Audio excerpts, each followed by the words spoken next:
और इस बीच इंडिया 50 को यहीं पर रोक रहे हैं, तेज रफ्तार खबरों को रोकें, क्योंकि इस बीच आरएसएस प्रमुख मोहन भागवत संबोधित कर रहे हैं, सीधा सुनेंगे।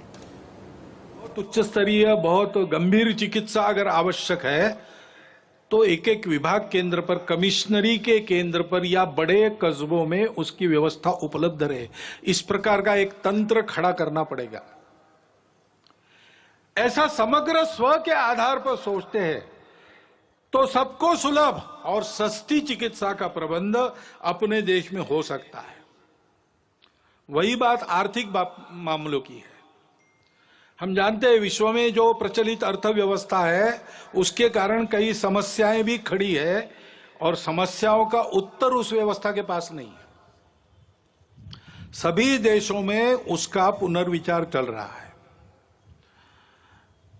बहुत उत्साह से जिन बातों की उद्घोषणा आर्थिक जगत पहले करता था, आज उसने वो करना बंद कर दिया है, अंतर्मुख होकर विचार कर रहा है। तीसरा रास्ता कौन सा है? तीसरा रास्ता हम दे सकते हैं। हमारे परंपरागत आर्थिक चिंतन की जो दृष्टि है वो पूर्ण है, अधूरी नहीं है। हमने उस स्व के आधार पर ये चिंतन किया है। एक शाश्वत सत्य हम पहले बताते हैं कि भाई अर्थशास्त्र क्यों है? मनुष्य की कामना पूर्ति के लिए साधन उपलब्ध कराने का शास्त्र, ऐसा वो मानते हैं। हमारे यहाँ थोड़ा आगे गए, हमने कहा कि सुख प्राप्ति का वो है और एक का सुख हो नहीं सकता, सबका सुख चाहिए। इसलिए जितनी प्रजा है उसके सुख का वो शास्त्र है। जिन्होंने जन्म लिया है वो सब सुख को प्राप्त हो तो सभी सुखी होंगे। और ये सुख कहां मिलता है? सुख बाहर नहीं है, सुख अंदर है। और इसलिए अंदर के सुख को प्राप्त करेंगे तो बाहर की वस्तुओं से हम पर्याप्त सुख ले सकते हैं, अपने अंदर ही है वो। लेकिन उसके लिए बाहर की वस्तुएं पर्याप्त हो सकती है, नहीं तो सिद्धांत तो प्रचलित सिद्धांत कहता है means are limited, ends are endless. हमारे यहां इस सत्य को मान्य करके कहा है कि ऐसी अवस्था में अगर उपभोग करना है तो संयम आवश्यक है, क्योंकि सुख उसमें नहीं है, वस्तु में सुख हमारे अंदर है। तो बांटकर खाओ, उस सुख के पीछे बहते मत जाओ, सुख पर तुम्हारा नियंत्रण चाहिए। और इसलिए संयम पूर्ण उपभोग, न्यूनतम आवश्यक जितना है उतना उपभोग, क्योंकि यह सब हमारा नहीं, मेरी अपनी प्रॉपर्टी नहीं है। इस पर मालकियत किसकी है? किसी की नहीं। ईशावास्यमिदं सर्वम, भगवान का बनाया है, भगवान का है। उसने उसका यथोचित उपयोग जिसके लिए रखा है वो लेगा। सबका होने के बाद बचेगा, उसमें मैं अपने को चलाऊंगा। तेन त्यक्तेन भुंजित। मनुष्य प्राकृतिक और मानव निर्मित धन का स्वामी नहीं है, विश्वस्त है। उसको दो हाथों से कमाना है, लेकिन उसके आधार पर सारी सृष्टि को चलाना है, हजार हाथों से बांटना है। इस दृष्टि के आधार पर अपने यहां का आर्थिक विचार खड़ा है, वो एकांतिक नहीं है। उसमें मनुष्य को सृष्टि के अंग के नाते देखा गया है। सृष्टि का मालिक नहीं, कॉन्करर नहीं, कॉन्करिंग द नेचर गलत बात है, नर्चरिंग द नेचर। सृष्टि से जितना चाहिए उतना लेना और दाम दुगना वापस करना, गिविंग बैक। इस आधार पर हमारा अर्थ विचार खड़ा है। और इसलिए वो एकांगी नहीं है, वो सब जगह परिवार की कल्पना करता है। कृषि श्रेष्ठ है कि उद्योग श्रेष्ठ है कि व्यापार श्रेष्ठ है? अरे भाई, तीनों अपने अपने जगह श्रेष्ठ है, तीनों को मिलकर चलना चाहिए। उद्योग चलेगा मालिक के लिए चलेगा कि मजदूर के लिए? अरे भाई, मालिक मजदूर बीच में जो व्यापारी है वो और ग्राहक, सबको एक परिवार मानकर सबके हित का विचार करके चलेगा। सबको अपना अपना कर्तव्य पूरा करते हुए संयम से बरतना पड़ेगा, तब सबकी कामना पूर्ण होगी। इस प्रकार के आर्थिक विचार के आधार पर आज के देशकाल परिस्थिति में क्या सुसंगत हो सकता है? हमारा प्रदीर्घ जीवन रहा है, उस प्रदीर्घ जीवन में हमने भी पुरुषार्थ किया है और ईस्वी सन 1 से लेकर तो 17वीं सदी तक हम दुनिया के सर्वसमर्थ आर्थिक देश थे। विलियम डैलिरिम्पल वगैरह डाटा दे रहा है। यह अगर वस्तुस्थिति है तो हमारे इतने लंबे आर्थिक अनुभव से हमने जो शाश्वत तत्व निकाले उसके आधार पर हमको चलना पड़ेगा। जमाना बदला है, ऊपर ऊपर का परिवर्तन उतना जरूर करना पड़ेगा। विश्व भी अब 2-4 हजार साल चला है अर्थ पुरुषार्थ में, उसका भी कुछ अनुभव है। वहां से भी जो उपयुक्त है वो लेना पड़ेगा। स्वदेशी को काल सुसंगत बनाना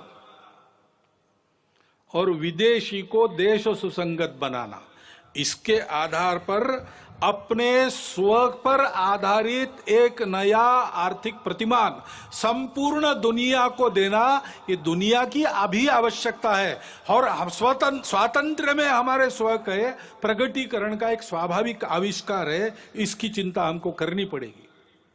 और ये बात जब सोचते हैं तो एक सब लोग आजकल कहते हैं, पहले इतना नहीं कहते थे, आजकल कहते हैं, वो कहते हैं ये जनसंख्या क्या करेंगे, बढ़ती जा रही है। तो जनसंख्या नीति तो होनी चाहिए। अपने यहां विचार हुआ है,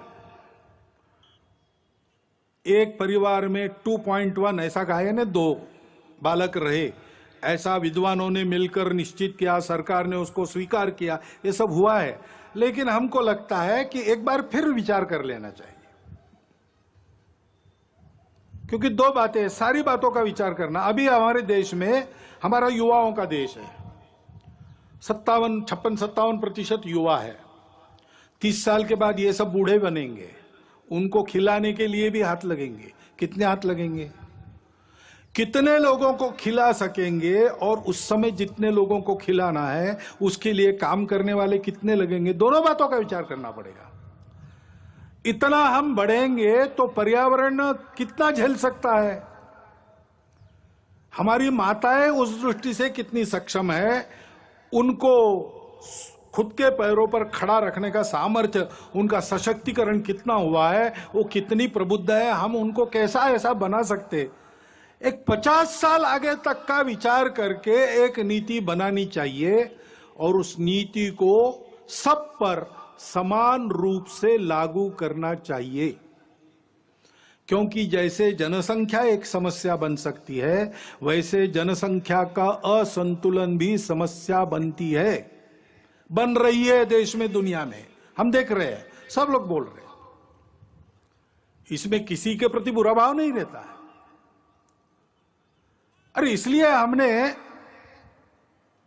एक 2015 में ही प्रस्ताव पास किया इसके बारे में। उस प्रस्ताव को मैं पढ़ के बताता हूं। जनसंख्या वृद्धि दर में असंतुलन की चुनौती। देश में जनसंख्या नियंत्रण हेतु किए गए विविध उपायों से पिछले दशक में जनसंख्या वृद्धि दर में पर्याप्त कमी आई है, लेकिन इस संबंध में अखिल भारतीय कार्यकारी मंडल का मानना है कि 2011 की जनगणना के पांथिक आधार पर किए गए विश्लेषण से विविध संप्रदायों की जनसंख्या के अनुपात में जो परिवर्तन सामने आया है, उसे देखते हुए जनसंख्या नीति पर पुनर्विचार की आवश्यकता प्रतीत होती है। विविध संप्रदायों के प्रति जनसंख्या वृद्धि दर में भारी अंतर, अनवरत विदेशी घुसपैठ व मतांतरण के कारण देश की समग्र जनसंख्या, विशेषकर सीमावर्ती क्षेत्रों की जनसंख्या के अनुपात में बढ़ रहा असंतुलन देश की एकता, अखंडता, सांस्कृतिक पहचान के लिए गंभीर संकट का कारण बन सकता है।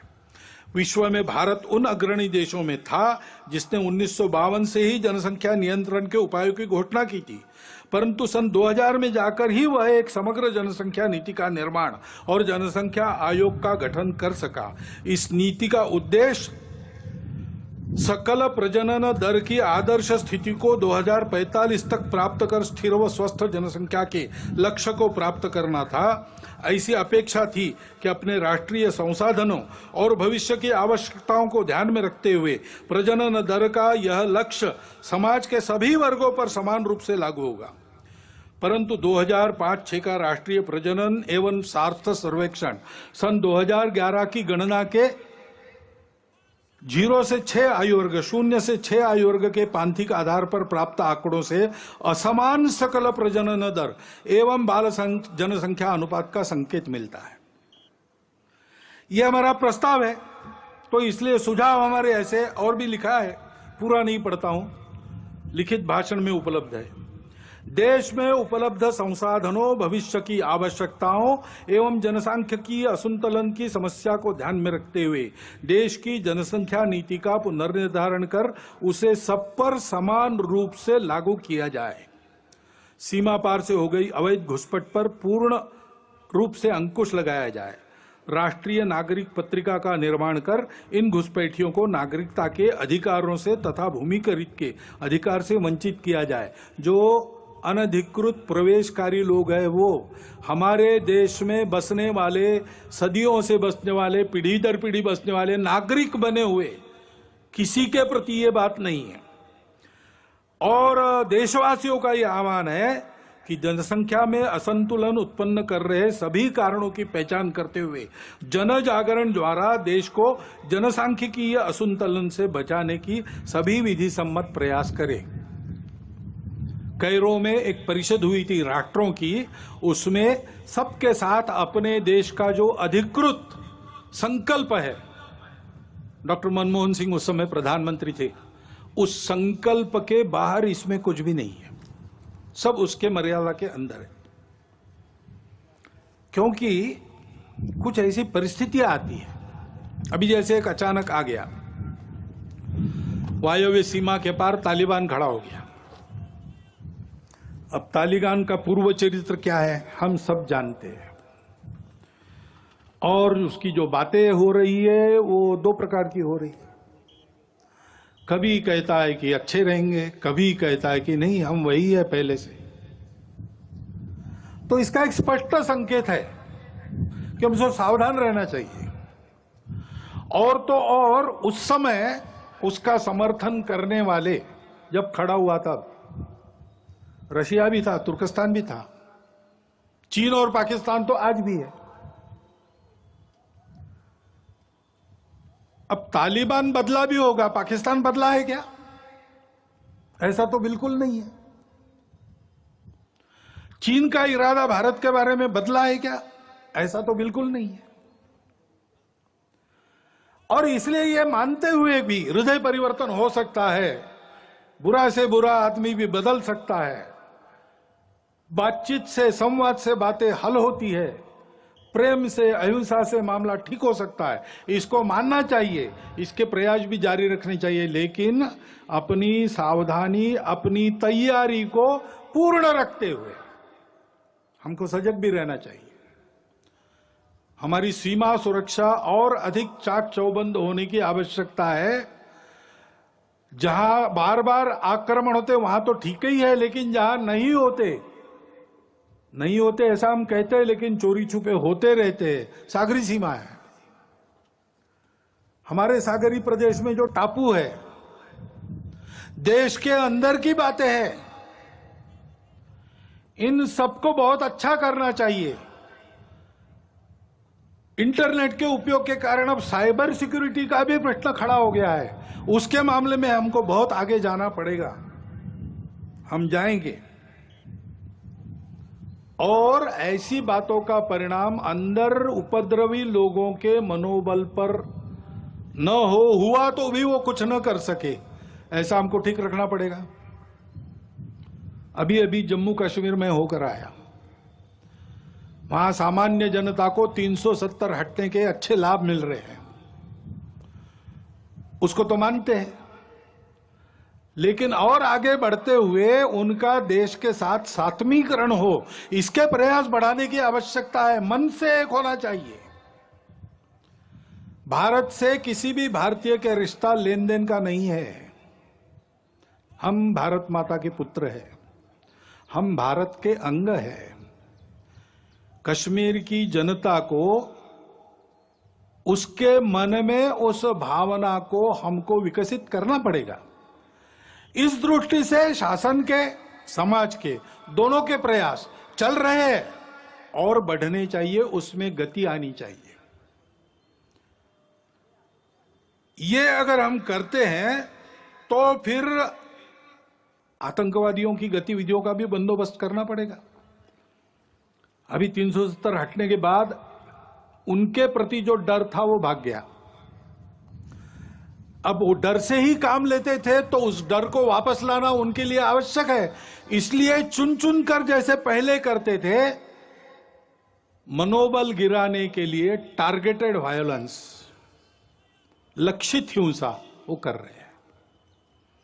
उद्देश्य कई है उनका कि अपने डर को फिर से स्थापित करना, और समाज वहां संघर्ष कर रहा है। वो कह रहा है कि एक बार डरे डरे अब नहीं डरेंगे, आप डर को वापस करना पड़ेगा, तब इस संघर्ष को हम ले लेंगे, जीत लेंगे। हिंदू समाज को ये सब करना पड़ेगा। और हिंदू समाज के अपने भी कुछ प्रश्न है, जैसे मंदिरों का प्रश्न है। हिंदू समाज के मंदिरों की स्थिति बहुत अच्छी नहीं है, लेकिन देश के हर भाग में अलग अलग है। दक्षिण के प्राय सभी मंदिर सरकार के अधीन है। छोटे छोटे मंदिर जो स्वतंत्र है वो उपेक्षित है। बाकी भारत में कुछ मंदिर सरकार के अधीन है, कुछ मंदिर भक्तों के अधीन है। सरकार के अधीन भी कुछ मंदिर बहुत अच्छे चलते हैं, बहुत सुंदर, साफ सुथरे, प्रेरणा देने वाले, भक्तों की मदद, समाज की सेवा करने वाले। सरकार के अधीन भी है और भक्तों के अधीन भी मंदिर बहुत अच्छे चल रहे हैं। दिल्ली का झंडे वाला मंदिर है, अपने आप पास में शेगांव का मंदिर है, भक्तों के अधीन है, उत्तम चल रहे, व्यवस्थित चल रहे, पवित्र चल रहे, स्वच्छ चल रहे, और समाज की भी कई प्रकार से सेवा करते हैं। ऐसे व्यवस्थापन की दृष्टि से वैष्णो देवी मंदिर सरकार ने लिया, वो ठीक चल रहा है। जगमोहन जी थे, वो श्रद्धालु थे, इसलिए ठीक हो गया प्रबंध। लेकिन जहां ऐसा नहीं है वहां क्या हो रहा है? लूट चल रही है। मंदिरों की जमीन बेची गई, मंदिर की संपत्ति हड़पी जाती है। हिंदू मंदिरों की संपत्ति अहिंदू, जिनको हिंदू देवी देवों पर श्रद्धा नहीं है, उनके लिए लगाई जाती है। हिंदू को भी आवश्यकता है, वहां नहीं लगाई जाती। और इसलिए सुप्रीम कोर्ट के निर्णय भी है, सब प्रकार के हैं। यह भी कहा है सुप्रीम कोर्ट ने कि मंदिर के मालिक भगवान है और कोई नहीं हो सकता, पुजारी केवल व्यवस्थापक है। यह भी कहा है सुप्रीम कोर्ट ने कि सरकार व्यवस्था उत्पन्न करने के लिए कुछ समय तक ले सकती है, 1, 2, 3 वर्ष, उसके बाद वापस करना पड़ेगा। और इसलिए एक बार इसका निर्णय होना चाहिए ठीक से। और निर्णय यह भी होना चाहिए, हिंदू समाज इन मंदिरों को कैसे रखेगा, हिंदू समाज की क्या व्यवस्था है अपने मंदिरों को जैसे वो पहले समाज के जीवन के केंद्र हुआ करते थे वैसे चलाने का। क्योंकि हिंदू समाज की श्रद्धा जगे, हिंदू समाज का बल जगे, हिंदू समाज के लोगों के आपत्तियों का निवारण हो, उनको श्रद्धा मिले, उनको सहारा मिले, इस दृष्टि से हिंदू समाज की ये जो सारी व्यवस्थाएं आज भी है, पतित हो गई है, उनको ठीक करने के लिए हिंदू को जगाना पड़ेगा। क्योंकि हिंदू समाज का ऐसा होना ही सारी बातों का आधार है। हमारे देश का स्व आध्यात्मिक है, उसमें अनेक पूजाएं आ सकती है, बाकी पूजाएं समाई भी जा सकती है। वो पूजा पर निर्भर नहीं करता। शासन प्रशासन देश को कैसे चलाएगा एक बात होती है, लेकिन देश को तो सही अर्थों में समाज चलाता है। और अपने समाज का जो स्व है, वो स्व छोटी पहचानों के संकुचित अहंकार को भूलकर उनको स्वीकार करना, पहचानों को उनका पूर्ण सम्मान करना, उन सब पहचानों को आदर और विकास का अवसर मिलना, परंतु उसके अहंकार में फंसना नहीं। उससे बड़ा हम सब एक समाज है। ये संपूर्ण भारतवर्ष हमारी मातृभूमि है। राष्ट्र हमारे यहां राज्य आधारित नहीं है, नेशन स्टेट नहीं है। हमारे यहां जनपदवती भूमि ये राष्ट्र का आधार है। जनपद यानी समाज, समाज यानी केवल भीड़ नहीं, समाज यानी एक समान लक्ष्य लेकर आगे बढ़ने वाला समूह, परस्पर आत्मीयता का संबंध रखने वाला, एक मातृभूमि का अपने आप को मानने वाला। ये भारतवर्ष व्यवस्थाओं में भी विविध था, लेकिन सदैव एक राष्ट्र रहा है और उसका स्व है सभी विविधताओं का स्वीकार सम्मान। सब उपासनाओं का हम स्वीकार कर सकते हैं।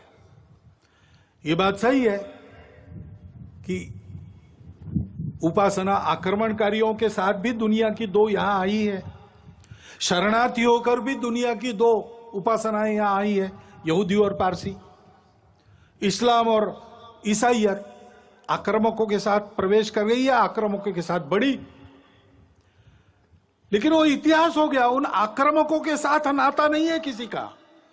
सब अपने उन हिंदू पूर्वजों के वंशज है जो इस विविधता को एकता का ही आविष्कार मानकर सबका स्वीकार सम्मान करते थे, आपस में प्रेम से मिलजुल कर रहते थे और सभी एक दूसरे का आदर करके चलते थे। उन्हीं हिंदू पूर्वजों को सब वंशज है। वही भारतवर्ष सबकी मातृभूमि है जिसके सिवाय किसी को गति नहीं है और कहीं। और उसकी यह सबको अपना मानने वाली सा प्रथमा संस्कृति विश्ववारा, ऐसा गौरव से जिसको कहा गया है, मनुष्य में मनुष्यत्व को जागृत करने वाली उस संस्कृति का असर सब पर है। उस संस्कृति को मानकर सब पर चलना, ये सबने मान्य करना चाहिए। इसमें किसी को पूजा नहीं छोड़नी पड़ती, भाषा नहीं छोड़नी पड़ती, कुछ नहीं छोड़ना पड़ता।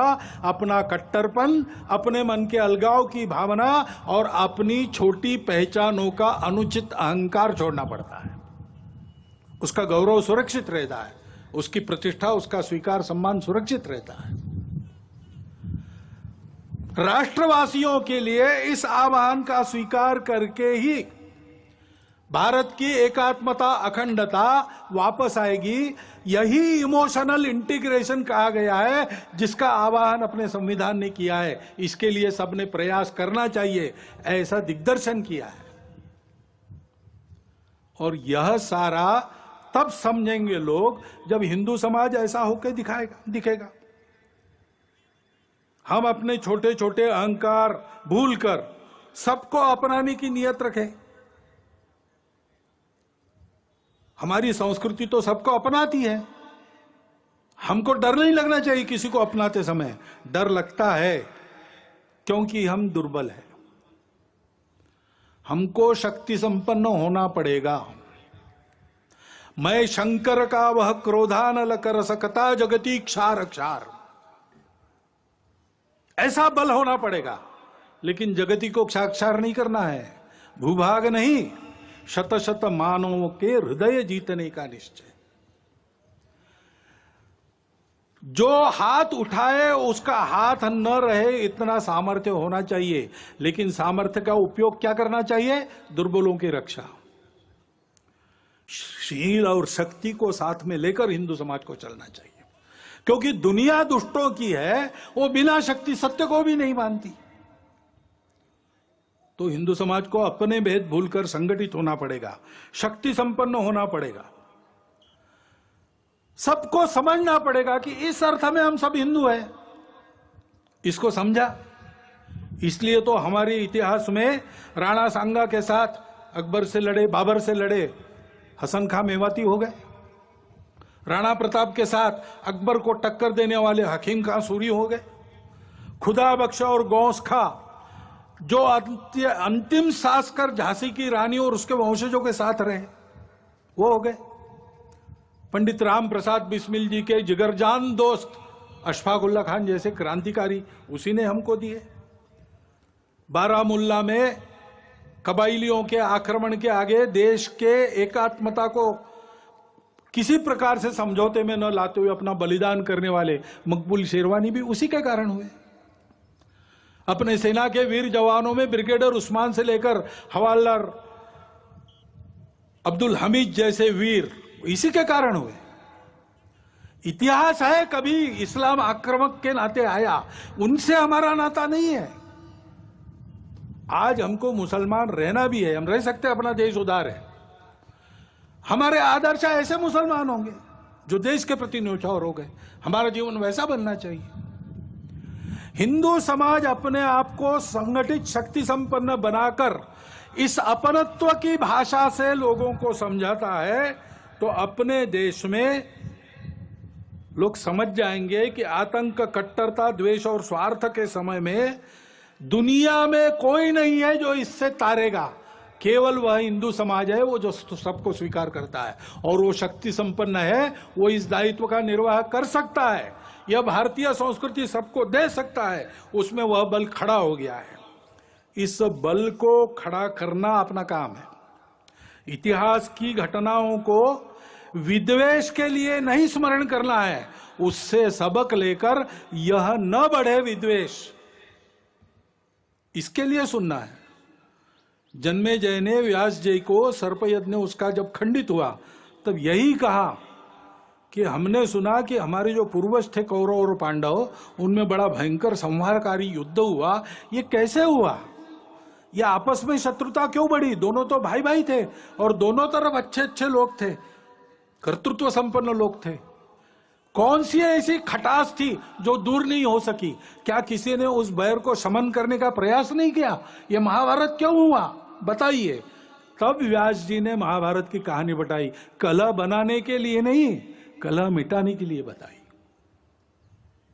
भारत के साथ संपूर्ण मानवता की परस्पर आत्मीयता सदा के लिए अभिन्न रूप से जुड़ी है। उस भारत को, उस परंपरा को, संस्कृति को, समाज को सर्वांग सुंदर रूप से सबल होकर खड़ा होना पड़ेगा।